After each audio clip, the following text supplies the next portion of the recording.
Hello everyone. So, uh, first of all let me introduce to myself. Myself Indresh Kumar Singh, faculty of Civil Engineering Department, BBD in IIT Lucknow.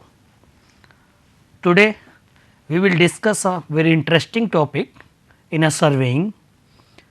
Continue the series of surveying from the first unit and in this today we have come on the topic contouring.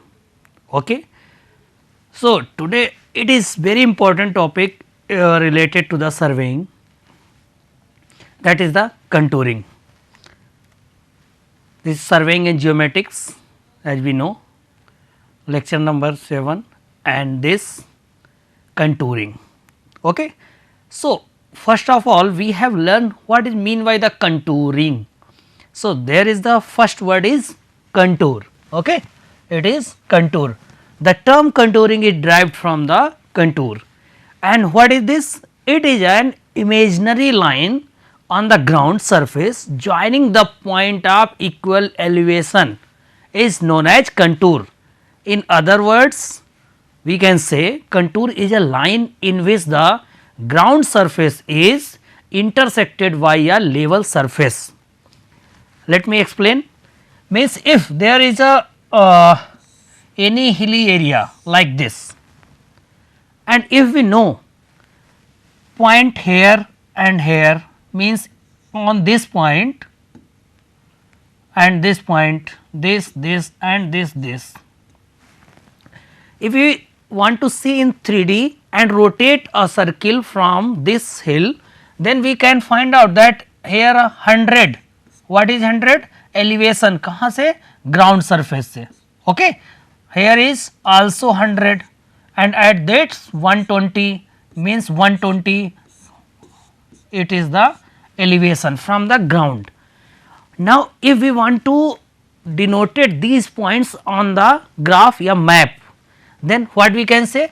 This point denoted here, if we draw, and this point is here, this is here and this is here. So, if we consider in 3D, then all the points which have the same elevation from any reference points, and we on the map, if we connected those points, then we get a line, and that imaginary line is known as the contour. Okay. So, this line on the map represents a contour and is called contour line. A map showing contour lines is known as the contour map. Means all the points on this curve have the elevation 100, and if we say here this point means it and it, these points we will connected, and we know that there is the elevation from the line is 120. So, all the points on this second circular curve, all the points have the elevation 120. So, contour basically it is a imaginary line we can draw on the map, on the graph, on the chart, and what is showing? It show the same elevation. Okay. So, elevation, same elevation from any reference lines on this circle points. If we want to show in 3D, then we get down the these circle, because why? We can't write down or draw this hill on 3D on any graph or map. So, the same elevation, the process of tracing contour lines in the surface of earth is called contouring.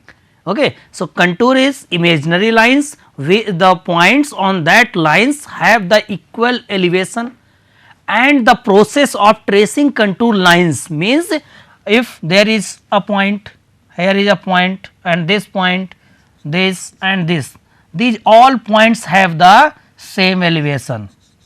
Okay.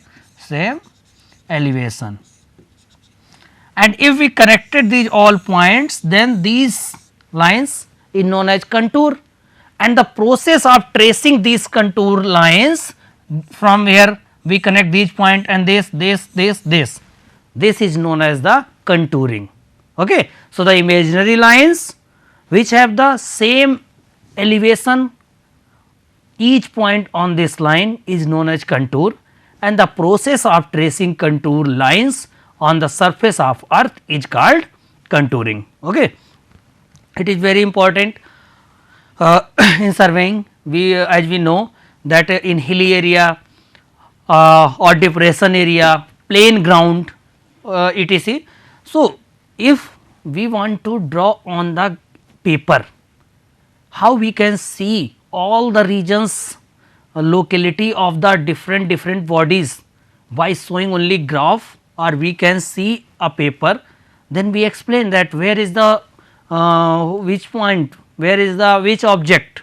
Okay. So, the purpose of contouring, what contouring, contour survey is carried out at the starting of any engineering project such as road, railway, canal, dam, building etc. Okay, so contour ऐसी चीज़ है कि जो सर्वे जब भी कोई भी engineering project start होते हैं देन ये हमें स्टार्टिंग में करना होता है। इसका मतलब ये होता है कि हम एक ऐसा ग्राफ तैयार करेंगे जिसको देखते ही हम जान जाएं कि हाँ कौन कौन से रीजन कैसे हैं, क्या प्लेन एरिया है या ये कोई हमारा हिली एरिया है या वैली है, तो वो हम कंटूर मैप देखकर ही जान जाएंगे किसी भी एरिया का। तो जब भी आप कंस्ट्रक्शन स्टार्ट करेंगे तो वहाँ पे आपको कंटूर मैप पहले देखना होगा और उस कंटूर मैप से ही हम लोग पता लगा लेते हैं कि हमारे वहाँ पर कैसी ज़मीन है, कैसा प्लेन है या हिली एरिया है या वैली है। ओके, तो पर्पज क्या है कंटूरिंग का, कंटूरिंग क्यों करते हैं, उसका क्या पर्पज है। सबसे पहला पॉइंट यहाँ पे लिखा है for preparing contour map in order to select the most economical and suitable sites. अगर आपके पास कोई कंटूर मैप गिवन है, उस कंटूर मैप को देखकर हम ये जान सकते हैं कि वो एरिया का रीजन कैसा है, बहुत ज़्यादा उसमें स्टीप स्लोप्स तो नहीं हैं, बहुत ज़्यादा उसमें एलिवेशंस तो नहीं हैं या प्लेन एरिया है। तो हम अगर कंटूर मैप मिल जाए और अगर हम पहले से उसके जो कंटूर मैप ड्रॉ किए हुए होंगे या हम ड्रॉ करके बताएंगे तो हमें ये पता चल जाएगा कि कौन सी साइट हमारे लिए इकोनॉमिकल रहेगी। जैसे कि अगर कोई भी साइट है, वहाँ पे मान लीजिए ये ग्राउंड है, अब कोई साइट ऐसे है, अब आपको यहाँ पर आपको कंस्ट्रक्शन करना है तो क्या करना होगा, ये सब कट करना होगा, फिर इसको लेवलिंग करनी होगी, तो इसमें क्या होगा, बहुत ज़्यादा खर्च हो सकता है। तो एज ए सिविल इंजीनियर हमें पता है कि हमारा प्रोजेक्ट जो भी रहे वो इकोनॉमिकल रहना चाहिए, नंबर 1 बात।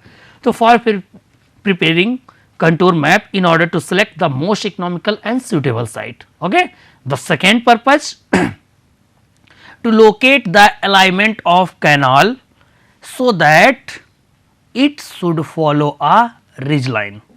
हमको वो पॉइंट्स भी लोकेट करने हैं जो रिज लाइन को हमारे फॉलो करेंगे। कैसे, रिज लाइन कहाँ पे होती है, जैसे कोई भी ये चीज़ है, ये आपका हिली एरिया है, तो इसका अगर ये पॉइंट होगा, ओके, अगर इस पॉइंट का हमें एलिवेशन पता है यहाँ पर और इसको 3D में हम देखें तो इस तरीके से ये ग्राफ बनेगा, फिर आपको ये ग्राफ बनेगा, ये इस तरीके से जो जिन पे सेम एलिवेशन है, और ये इसका रिज कहलाएगा। अगर ये लाइन की जो बात करेंगे तो ये रिज कहलाती है हमारी लाइन।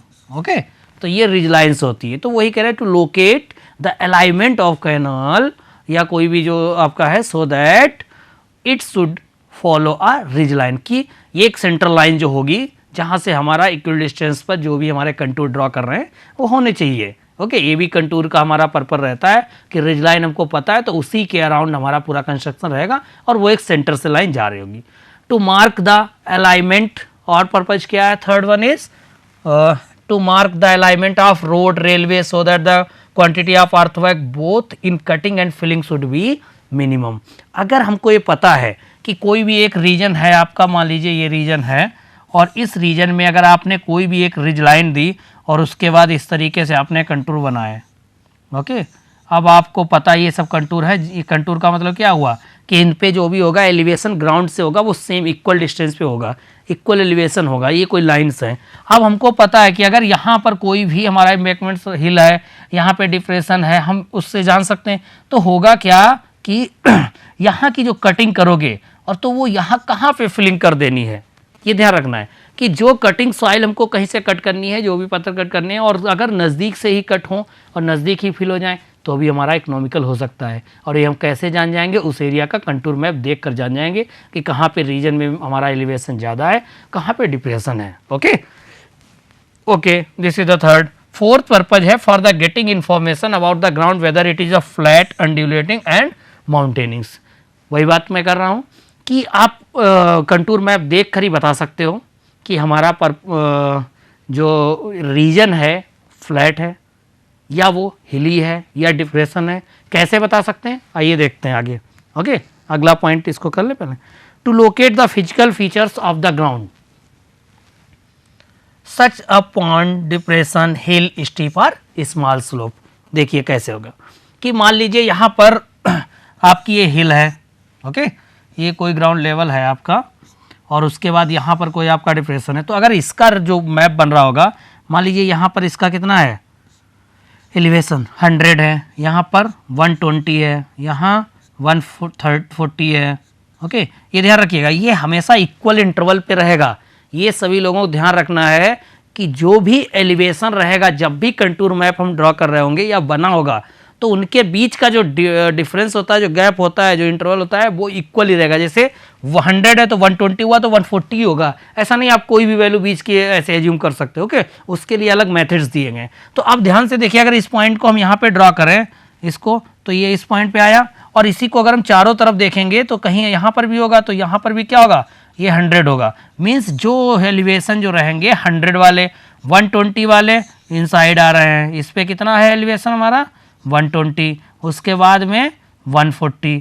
तो अब देखिए एक चीज़ बता रहे कि अगर हमारी वैल्यू लेस है आउटसाइड और इनसाइड जो हमारा कंटूर बना है, तो उसमें अगर वैल्यू बढ़ती जा रही है, तो अगर कहीं पर भी ऐसा आपको कंटूर ग्राफ मिल गया, कंटूर मैप मिल गया, जहाँ पर क्या है कि आपने देखा कि बाहर जो वैल्यू लिखी थी वो हमारी आउटर जो कंटूर लाइन है उस पर मिनिमम है, और जैसे जैसे हम उस कंटूर लाइन के अंदर जा रहे हैं और कंटूर लाइन से उनकी अगर क्या है एलिवेशन जो लिखा है वो ग्रेटर वैल्यू आ रही है, मींस 100, 120, 140, जैसे जैसे इनसाइड आप बढ़ रहे हो मैप पर आपको वैल्यू बढ़ती दिख रही है। ओके, तो इससे हम जान जाएंगे ये क्या है, हमारा हिली एरिया है। देखिए हिली एरिया का कंटूर हमने बनाया तो क्या हो रहा है, यहाँ पर वैल्यू हमारी इनसाइड में बढ़ती जा रही है। अब यही अगर ये डिप्रेशन वाला है तो क्या होगा, इस पॉइंट पे क्या होगा हमारा, मान लीजिए अगर 100 है एलिवेशन तो इस पर क्या आ जाएगा 180 होगा, इस पे क्या होगा, सॉरी ये 100 है तो ये केवल 80 होगा क्योंकि नीचे आ गया, यहाँ पर 60 होगा, तो इसी तरीके से यहाँ 60 फिर 80 फिर 100।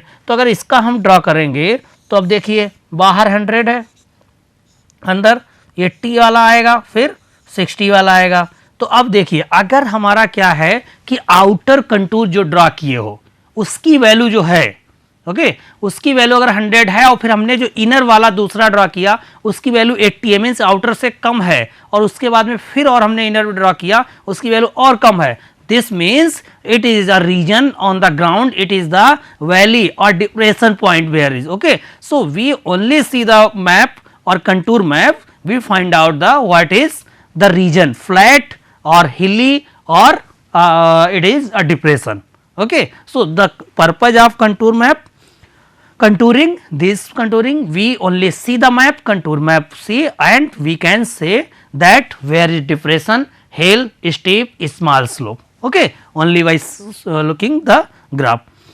Contour interval and horizontal equivalents क्या होता है, इसके बारे में करते हैं। कंटूर इंटरवल क्या होगा, यही जो मैं बात कर रहा था 100 से 120, 120 से 160, तो कितना हो रहा 20 का इसमें हो रहा है। तो जो ये डिफरेंस होता है किसी भी हाइट का, इस तरीके से जो एलिवेशन चलता जाएगा उन दोनों के बीच में जो भी हमारा इंटरवल रहता है वर्टिकल डिस्टेंस में, बस ध्यान से समझिएगा कि जो वर्टिकली आपके डिफरेंसेस रहेंगे उसको हम लोग बोलते हैं कंटूर इंटरवल। और हॉरिजॉन्टल इक्विवेलेंट्स क्या होगा, जब हम कोई भी कंटूर ग्राफ ड्रॉ करते हैं और उस कंटूर ग्राफ में जो हमारी ये डिस्टेंस रहेगी हॉरिजॉन्टली, ओके, जैसे यहाँ पर कोई भी एक मान लीजिए ये हमारा ग्राफ कंटूर है, दूसरा ऐसे इमेजिनरी लाइन ये है, तो इन दोनों के बीच में ये हॉरिजॉन्टल डिस्टेंस होती है, this is known as the horizontal equivalents. और अगर जो वर्टिकल डिस्टेंस पे आप जाएंगे उनके बीच में जो गैप रहता है, जो डिफरेंस रहता है, that is known as the contour intervals. Okay, so the constant vertical distance between the two consecutive contour is called the contour intervals, and horizontal equivalents, the horizontal distance between any two adjacent contours is called the horizontal equivalents. Okay, so must we learn these 2 points. First one is contour intervals, second one is horizontal equivalents. Contour interval, what is mean by contour interval?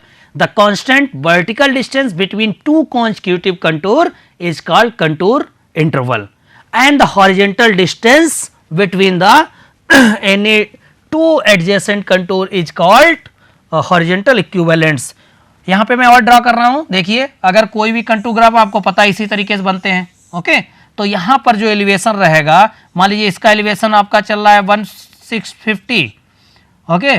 दूसरा contour हमने draw किया, इसका elevation चल रहा है 140, तीसरा वाला draw किए, इसका चल रहा है 130, okay, all the points elevation. So these, what is mean by 150, 140, 130? It show the vertical distance, okay, from our any reference line. So it is the vertical distance where, or we can say the elevation 150, 140 or 130. So there is the interval of 10 point, okay. So 10, that is the distance, means centimeter, meter, anything, okay. So the 10 gap between the first contour and second contour's elevation in vertical distance, there is a 10.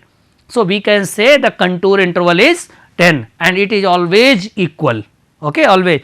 And if we can say distance between two contour lines, adjacent contour line, this and this, okay, if there is another and this is known as contour horizontal equivalents, okay. So horizontal distance, horizontal equivalent रहेगा and vertical distance is contour interval. Contour interval is constant between the two consecutive contours, while horizontal equivalent is variable and depend upon the slope of the ground, okay.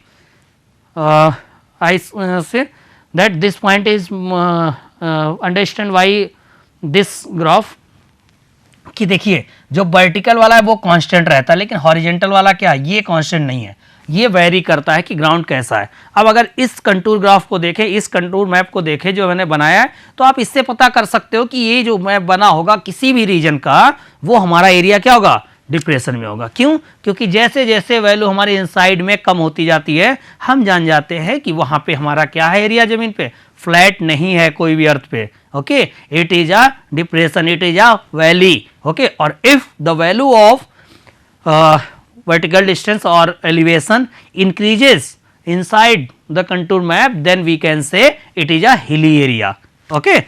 So now move to characteristics of contours. Characteristics of contours, okay. शुरू में हमने देखा कि contour क्या है, contour एक imaginary line है जिसको हम मैप पे ड्रॉ करते हैं। उसके बाद हमने ये भी देखा कि कंटूर में हमारा क्या, उसके पर्पज क्या है, किस लिए हम कंटूर को ड्रॉ करते हैं। और अब हम देख रहे हैं characteristics of contour.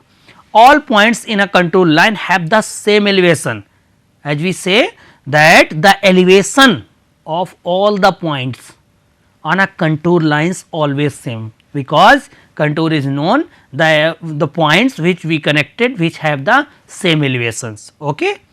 Second is characteristics of contour. Flat ground is indicate where the contour are widely separated and the steep grounds where they run close together, okay. If there is the flat ground, then the contour lines are too separate, widely separated, okay, like this contour and this contour, this contour, okay. So we can see only and we can say it is a ground is flat ground. And if the contour graph is like this, very close, okay, then we can say it is not a flat, okay. So characteristics of contour. So first one is all points in contour lines have the same elevation. Flat ground is indicates where the contour are widely separated and the steep ground where they run close together. Third one is characteristics of contour. A uniform slope is indicated when the contour lines are uniformly spaced and a place surface when the straight lines parallel and equally spaced, okay. The fourth characteristics, a series of closed contour lines on the map represent a hill if their higher value are inside, as shown in the figure, next figure, okay. Here in this we can see here this is the hill, and if we draw the elevation, means here we draw a graph. So this is the point on which 60 and on this 65, this graph is 70, 75 and 80. So this is the elevation and by which the value is increased the inside the graph, okay, then we can say it is the hilly region, okay, got it. and if we can say there is a depression, so we can mapping here by scale. तो अब यहाँ पर हम अगर इसका elevation देखें, यहाँ पे हमने देखा तो बाहर वाले का हमको 80 मिल गया, इस पॉइंट का एलिवेशन हमने देखा 70 मिल गया, 75 मिला, इसका 70, 65 एंड 60, और इसी के अराउंड चारों पॉइंट जो होंगे अगर उन्हीं लाइन को हम जोड़ेंगे तो ये हमको कंट्रोल मिल जाएगा। लेकिन अब हो क्या रहा है कि बाहर वैल्यू ज़्यादा, उसके अंदर गया कम हुई और कम हुई और कम हुई है। तो अगर कोई भी ग्राफ आपको इस तरीके का मिल जा रहा है जहाँ पे वैल्यू हमारी डिक्रीज हो रही है इन साइड में, तो उसको हम क्या बोलेंगे सॉरी उसको बोलेंगे डिप्रेशन में, और एलिवेशन में जो वैल्यू हमारी इंक्रीज कर रही है। यहाँ पे देखो एक लाइन है, ये रिज लाइन जो बोली जाती है, हमने बताया था कि आप सभी उन पॉइंट्स के जो रिज पॉइंट्स होते हैं उनको जोड़ती हुई अगर एक कोई लाइन है कंटूर्स की, उसको हम रिज लाइन्स बोलते हैं। ओके, अगर ये हमारी ये किसी भी हिल का है और वैली में जब जाएगी तो उसको हम वैली लाइन बोलते हैं। ओके, कंटूर की लाइन को जब जोड़ते हैं तो ये करेक्टरिस्टिक्स आप कंटूर में। फिफ्थ पॉइंट है आपका, a series of closed contour in a map indicate depression if the higher value are outside। अगर बाहर आउटसाइड में हायर वैल्यू है, जैसा कि हमने इसमें आपको शो किया है, यहाँ पर बाहर हायर है, then it is a depression. Okay, 6 point, contour lines across ridge or valley line at the right angle if the higher value are inside and bend or loop in the contour or indicate the ridge। okay, and if the higher value are outside the bend it represent the valley। तो ridge और valley किसको represent करते हैं, ये हमारा graph बता सकता है कि अगर हमारी हायर वैल्यू देखिए यहाँ पर आउटसाइड में है तो वो पॉइंट्स कनेक्ट होंगे, then it is known as the ridge lines. और अगर हायर वैल्यू देखिए ये आउटसाइड में आपकी 80 है, लेकिन ये क्या हो यहाँ इनसाइड जो है 60, 70, 80। ओके, तो ये वाला हमारा क्या हो गया, वैली लाइन्स हो गए, इसको हम बोलते हैं। और ये करेक्टरिस्टिक्स हैं हमारे कंटूर के। ओके, तो ये करेक्टरिस्टिक्स हैं, इनको आपको ध्यान रखने हैं और इनको ही यूज करके हम लोग पूरा कंटूर को समझ सकते हैं। अगर कोई इंजीनियर गया और साइट पे गया, उसको अगर कोई ग्राफ दे दिया गया, मैप दे दिया गया, तो उसको अगर ये करेक्टरिस्टिक्स पता है तो वो उस मैप को देखकर ही बता सकता है कि जो भी एरिया है, जो साइट है जहाँ पे कंस्ट्रक्शन शुरू होने वाला है या जहाँ पे वो प्रपोजल दे रहे हैं कंस्ट्रक्शन के लिए, तो अगर कंटूर मैप आपके पास है तो आप देख कर ये बता सकते हो कि हाँ यहाँ पर इकोनॉमिकल रहेगा कि नहीं रहेगा, या हमको फ्लैट ग्राउंड है, एलिवेशन है, क्या है, और जो टेक्निकल टर्म्स है वो हम करेक्टरिस्टिक्स समझ सकते हैं। Next, contour lines can not can't end anywhere but close on themselves just within और the outside the limit of the map. It say contour lines can not merge और cross one another on map except in the case of overhanging cliff. बहुत ही important ये है, क्या है कि ये कह रहे हैं कि कभी भी कोई भी कंटूर लाइन आपकी जो रहेंगी वो कभी भी एक दूसरे को इंटरसेक्ट नहीं करेंगी। मतलब ये लाइन देखिए मैंने जितनी भी बनाई होंगी, ये कोई भी लाइन एक दूसरे को क्रॉस नहीं की हैं, ऐसे कभी नहीं कंटूर लाइंस बनती हैं, ये बात आप ध्यान रखिएगा। कोई भी लाइन, कभी भी कंटूर लाइन एक दूसरे को क्रॉस नहीं करेगी।